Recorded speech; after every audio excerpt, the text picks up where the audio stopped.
हाँ तो छात्रों, पिछले वीडियो में हमने सीखा थेल्स प्रमेय को सिद्ध करना। अब इस वीडियो में हमने सीखेंगे थेल्स प्रमेय के विलोम। थेल्स प्रमेय का विलोम या अथवा दूसरे शब्दों में इसको कह सकते हैं आधारभूत आनुपातिकता प्रमेय का विलोम।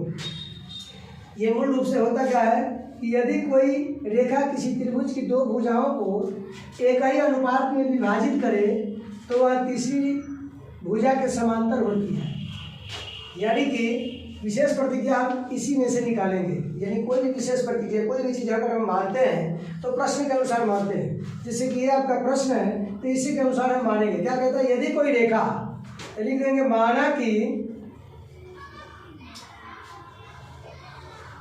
माना कि एक रेखा DE किसी त्रिभुज, तो हम क्या लिखेंगे, त्रिभुज ABC की भुजाएं, अब कोई दो भुजा, तो एक दो भुजाएं लेंगे तो एक भुजा लेंगे AC तथा AB, AC तथा AB को समान अनुपात में बांटती है, समान अनुपात में बांटती है। अर्थात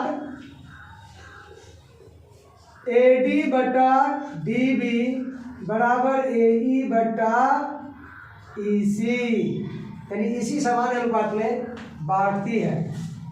तो हम पहले इसका चित्र बना लेते हैं। ये हमारे लिए हो गया त्रिभुज ABC। ABC इस त्रिभुज में कौन सी रेखा हमने लिया था, DE। इस DE को हम क्या करेंगे, इस तरीके से बांटेंगे जितना बड़ा यह जिस इस ढंग से है कि जहाँ इसी अनुपात में इसको भी बांटेंगे। तो यहाँ पर D ले लेते हैं तो लगभग इसी अनुपात में हम यहाँ पर E ले लेते हैं। फिर क्या करेंगे, हम इस रेखा को ऐसे खींच देंगे। तो हमको सिद्ध क्या करना है कि BC के समांतर DE है। हमको सिद्ध क्या करना है,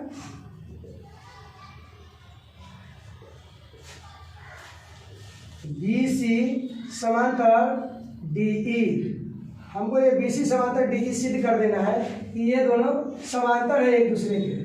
तो इसके लिए पुनः हम करेंगे वही रचना। रचना भी सेम वही होगा जो थेल्स प्रमेय में हमने किया था। तो क्या था कि सेम हम D से एक DM लंब ले लेंगे जो AC पर होगा, और फिर हम E से एक EN लंब लेंगे जो AB पर होगा।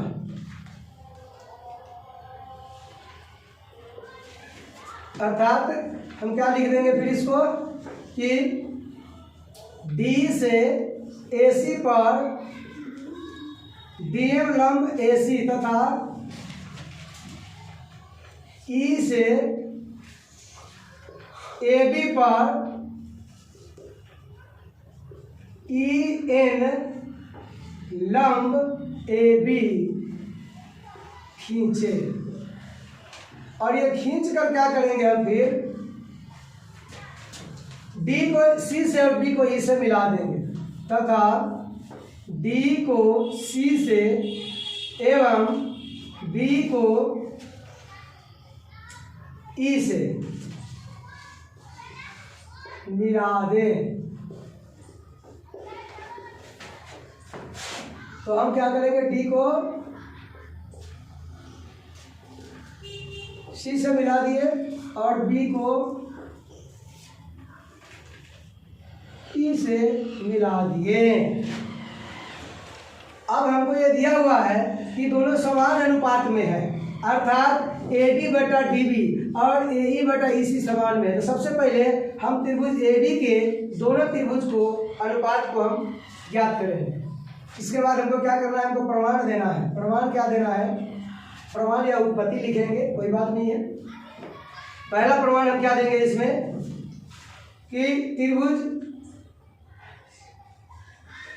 ADE का क्षेत्रफल, एरिया ऑफ त्रिभुज ADE बराबर 1/2 गुने AD गुने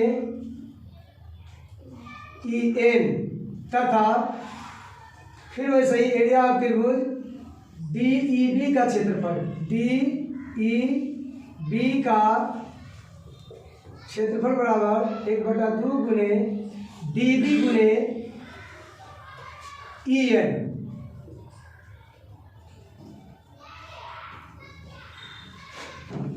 अब हम लिखेंगे इन दोनों का अनुपात ज्ञात करेंगे।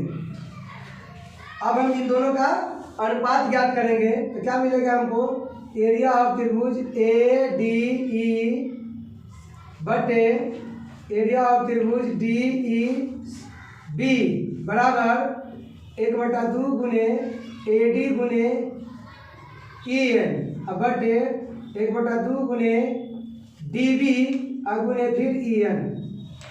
इसके बराबर में फिर 1/2 से 1/2 कट जाएगा और फिर EN से EN कट जाएगा। हमारे पास क्या बचेगा, AD बटा DB। ये हो गया हमारा समीकरण 1। अब फिर हम आगे बढ़ते हैं इससे आगे। फिर अब हम इस AC आधार पर चलते हैं, AC के अनुसार चलते हैं। AC को मानकर तो हम क्या लिखेंगे, एरिया ऑफ त्रिभुज ADE बराबर, अब ये AD का जगह हम AE आधार मान लेते हैं तो इसमें DM लंब, यहाँ पर M है, DM लंब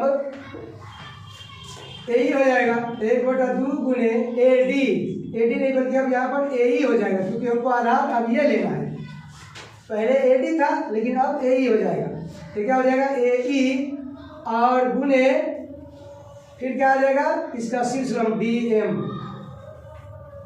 तथा एरिया ऑफ त्रिभुज DEC। अब क्या लेंगे, इस आधार पर चलते हैं तो DEC आ जाता है। एरिया ऑफ त्रिभुज DEC बराबर 1/2 गुने EC गुने DM।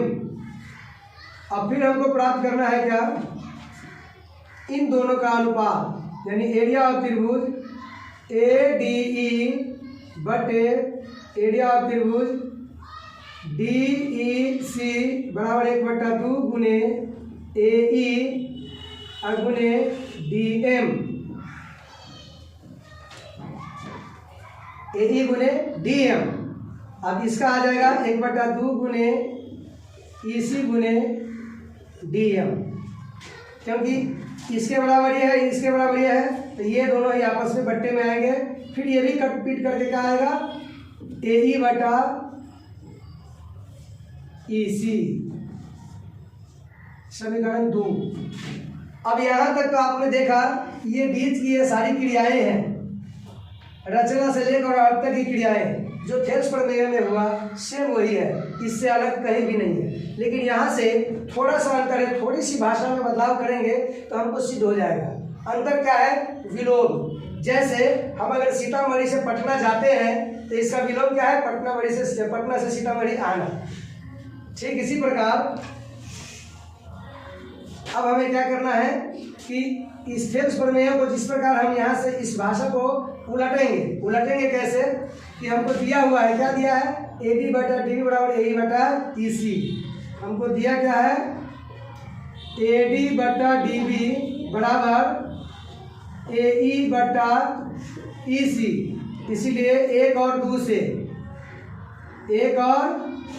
दो से अब देखो ये है कि समीकरण 1 में AD बटा DB बराबर क्या है, एरिया ऑफ त्रिभुज ADE बटे एरिया ऑफ त्रिभुज DEC।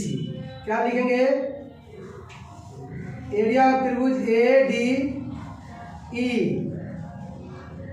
बटे एरिया ऑफ त्रिभुज DEB बराबर, अब इसके बराबर में क्या है, एरिया ऑफ त्रिभुज ADE बटे एरिया ऑफ त्रिभुज DEC। अब ये दोनों हो गया समान, ऊपर से ऊपर समान है तो इसका नीचे भी चाहेंगे तो हम इसको काट देंगे, दोनों सेम आ जाएगा। ऊपर से ऊपर काट भी सकते हैं। इससे आगे हम क्या लिखेंगे, एक कदम आगे बढ़ेंगे तो क्या लिखेंगे, एरिया ऑफ त्रिभुज DEB बराबर एरिया ऑफ त्रिभुज DEC। यह स्पष्ट आपको निकल गया कि इन दोनों त्रिभुज का क्षेत्रफल क्या है, समान है।